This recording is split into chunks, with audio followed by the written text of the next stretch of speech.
بسم اللہ الرحمن الرحیم۔ السلام علیکم۔ اردو کے آن لائن کلاس میں خوش آمدید۔ کیسے ہو بچوں؟ ٹھیک ٹھاک ہو؟ میں امید کرتی ہوں کہ آپ سب اپنے گھروں میں خوش اور خیریت سے ہوں گے۔ بچوں، آپ کو جیسے جانتے ہیں کہ ہم کووڈ-19 کی وجہ سے ہم آن لائن کلاسز لے رہے ہیں، تو ہماری پچھلی جماعت جو تھی آن لائن کلاس کی وہ تھی الفاظ متضاد۔ الفاظ متضاد کے بارے میں ہم نے پڑھا تھا اور امید ہے کہ آپ لوگوں نے اس کو کاپی میں رائٹ کیا ہوگا۔ متضاد یعنی الٹ معنی کے الفاظ جو ہوتے ہیں وہ ہم نے کیا تھا، اور آج بچوں ہم لوگ جو ہے کریں گے متشابہ الفاظ۔ متشابہ الفاظ وہ الفاظ ہوتے ہیں جو بولنے میں، آواز میں اور املا میں ایک جیسے ہوتے ہیں، لیکن ان کی معنی جو ہے وہ مختلف ہوتی ہے۔ تو سب سے پہلے بچوں آپ لوگ جو ہے اردو بی کی کاپی نکالیں، یعنی گرامر کی کاپیز نکالیں، ٹھیک ہے؟ اردو بی کی کاپی نکالیں، اور سب سے پہلے آپ لوگوں نے بچوں مارجن لائن ضرور لگانا ہے۔ یہ امپورٹنٹ چیز ہے، اہم چیز ہے۔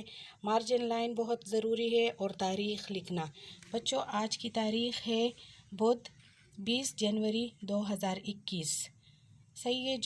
جماعت کا کام متشابہ الفاظ۔ متشابہ الفاظ کون سے الفاظ ہیں؟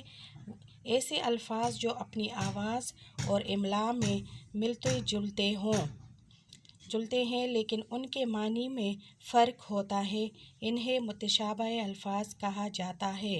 تو بچوں سب سے پہلے آپ لوگوں نے لائنز لگانی ہے۔ اس طرح آپ لوگ لائنز لگائے، 3 لائنز لگائے کہ آپ کے پاس 4 خانے بن جائیں گے، ٹھیک ہے؟ متشابہ معنی، متشابہ معنی، ٹھیک ہے؟ حال، ہمارے پاس 2 حال ہے۔ ایک حال جو ہے ہم لوگ کسی کی خیریت جب پوچھتے ہیں تو ہم کہتے ہیں کیا حال ہے، صحیح ہے؟ تو اس کا مطلب ہے، اس کی معنی ہے حالت۔ اور ایک جو ہے حال ہوتا ہے، کمرہ ہوتا ہے، بڑا سا حال ہوتا ہے، کمرہ جماعت جو بڑا حال ہوتا ہے، اس میں ایگزام وغیرہ، ایگزامینیشن ہال، اس کو بھی حال کہا جاتا ہے، تو وہ بڑا کمرہ ہوتا ہے۔ اسی طرح روزہ، ایک روزہ جو ہے ہم روزے رکھتے ہیں رمضان کے مہینے میں، جو ہم عبادت کرتے ہیں اس کو ہم کیا کہتے ہیں؟ روزہ، اس کی معنی ہے عبادت۔ دوسرا روزہ جو ہے ہم مقبرے کو کہتے ہیں، قبرستان میں جو مقبرے ہوتے ہیں اس کو ہم روزہ کہتے ہیں، یعنی ہمارے پیارے نبی کا روزہ مبارک، مقبرہ، ٹھیک ہے؟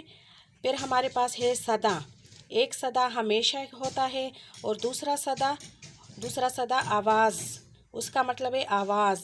بن، جنگل، بن، بغیر، صحیح ہے؟ کسی کے بغیر یعنی بن، بغیر، اور بن جو ہے زبر آئے گا تو ہمارے پاس وہ جنگل، اس کا مطلب ہوگا جنگل، اور جن کے نیچے زیر ہوگا تو وہ بغیر، اس کا مطلب ہے۔ یہاں پہ ہمارے پاس ہے کمر۔ کمر کا مطلب ہے چاند، اور ایک کمر ہے جسم کا حصہ، جسم کا جو بیک ہوتا ہے، ہم بیک جس کو کہتے ہیں کمر، وہ جسم کا حصہ کہلاتا ہے۔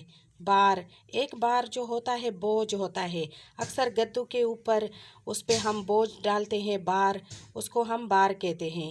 ایک بار ہوتا ہے کتنی بار آپ نے یہ کام کیا ہے، یعنی کتنی دفعہ، تو اس کا مطلب ہے دفعہ، کتنی دفعہ آپ نے یہ کام کیا ہوا ہے۔ عرض، عرض کا مطلب ہے عین سے جب عرض آئے گا تو اس کا مطلب ہوگا درخواست، صحیح ہے؟ اور ایک عرض ہے الف سے عرض جو ہے وہ ہے زمین۔ فعل، فعل کس کو کہتے ہیں؟ ہم نے آگے بھی پڑھا تھا آپ لوگوں نے، فعل، فاعل اور مفعول۔ فعل کام کو کہتے ہیں، کام، ٹھیک ہے؟ اور ایک فعل ہوتا ہے جب امتحان میں ناکام ہو جاتے ہیں تو ہم کہتے ہیں وہ فعل ہو گیا، صحیح ہے؟